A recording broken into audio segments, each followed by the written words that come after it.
My guy, number one, we talked about him at the top of the show.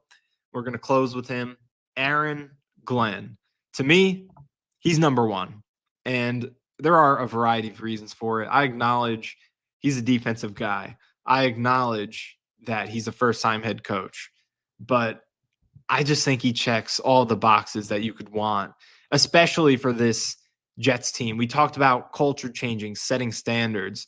He's done that in Detroit, taking a defense that was a joke when he came in. Awful, awful defense. And year over year progressing and turning it into now a defense that not only was top 5 in defensive DVOA this year, but they did it despite countless injuries. Their best player going down 5 games into the year and more injuries throughout the year. And they still have rose to the occasion and played solid defense. It hasn't been perfect through the injuries. They had some down games, the Buffalo game, but 9 points allowed, under 300 yards in the maybe the biggest regular season game of all time against the Minnesota Vikings in the season finale, despite everything that they've been through. Incredible. Multiple single-digit games after the Aiden Hutchinson injury in terms of points allowed.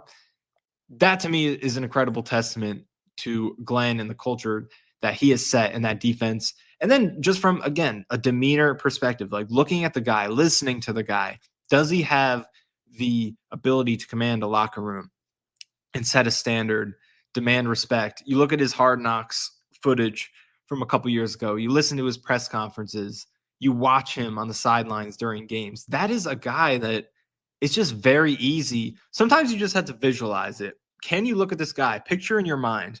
Can you see him lifting a Lombardi trophy? Can you see him in the locker room after a wild card win, giving out game balls to a team that just went on the road and upset an elite team? And I can see him doing those things. Given what we've seen from him so far, you can picture that, and it doesn't feel far-fetched. It doesn't feel like you're reaching. It's very easy for me to picture Aaron Glenn having tremendous success as a head coach because of those things.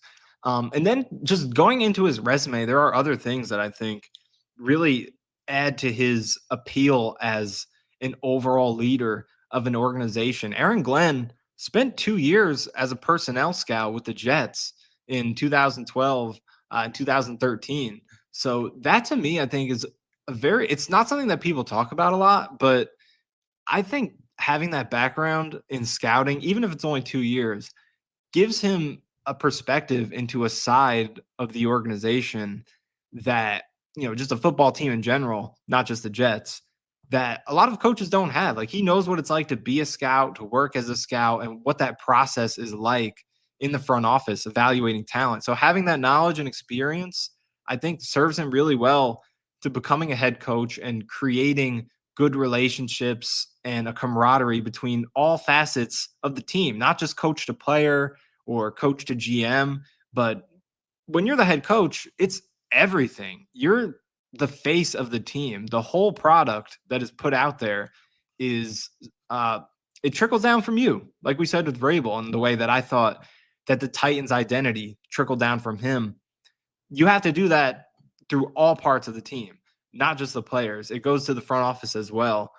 So I think Glenn, and the fact that he's been a personnel scout, worked in the front office, is a huge plus on his resume that doesn't get talked about a lot. And then another thing is malleability. Talking about the Lions and their defensive improvement over the past few years, it's not as if it only had to do with talent. They got more talent for sure. Aiden Hutchinson, Jack Campbell, you can go on and on, Aleem McNeil.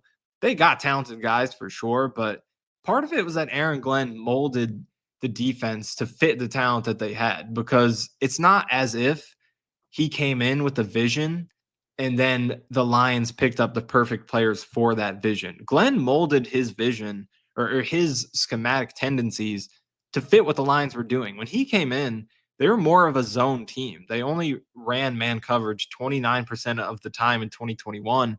The league average was 31%. So they were a zone leading team. But you fast forward to 2024, 48% man coverage, highest in the league, and gradually year over year that increased in between those 2 points. So that's something that I think is really appealing for this Jets team, because I think you saw the opposite effect with Robert Saleh and Jeff Ulbrich in their defense. They came in, the Jets had no defensive talent. The defense was awful in 2021. They played a lot of young players and were developing them, going through the lumps. And the defense improved in 2022 and 23, but it wasn't really because the coaches changed anything. The Jets just got the talent that fit their scheme. And that's great to have that connectivity between, okay, knowing what type of scheme you want to run and getting the right players for it. That's awesome. You always need to have that. But in the NFL, adaptability is key. Every year, there are new trends, new things that work, new things that don't work. The league's always changing, and you have to be ready to move with those changes. And that goes week to week as well. A scheme that works against one team isn't going to work against another team. And the Jets were very, especially defensively, but it translates to the offense as well, very stubborn with their scheme under Saleh. Not a lot of changing, and looking at the defense, whether it was not blitzing as much, not letting Sauce travel, not adjusting to the run game in games when teams were consistently getting chunks of yardage against them, which is something New England did against them in most of the games.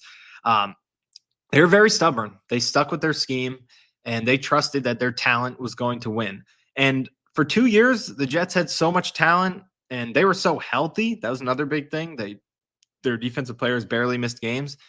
They were so talented and they were so healthy that they could do the same thing every week, and they were getting good results. And you give them credit for it. It worked. That production, for those 2 years defensively, awesome.